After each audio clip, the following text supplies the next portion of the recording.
Hello everyone, welcome back to my 40 days what eat অ্যান্ডে। তো আজকে সকালে ব্রেকফাস্টে আমার রুটি, তরকারি আর ডিম সেদ্ধ করে দিয়েছিল। আর এদিকে মামা বলেছিল আমি ডিম সেদ্ধ খাবো না, তো একটা অমলেট করে দেওয়া হয়েছিল। তারপর একটু কাজ করতে করতে কাজের ফাঁকে আমি একটু রসগোল্লা খেয়ে নিয়েছিলাম।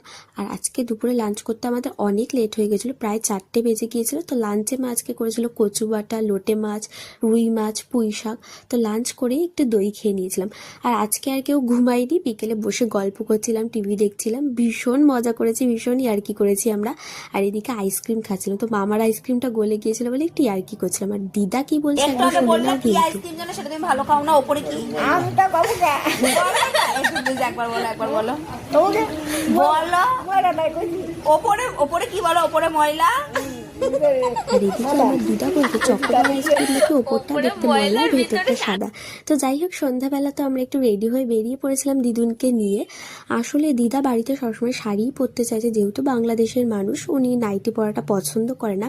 বাট দিদার তো শরীরটা ভীষণই খারাপ, শাড়ি পরে থাকলে দিদারও কষ্ট হচ্ছে।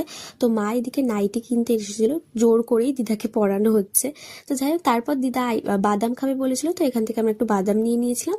আর আমি, বোন আর মামা মিলে এখান থেকে ঘুগনি খেয়েছিলাম, বিজয় সার।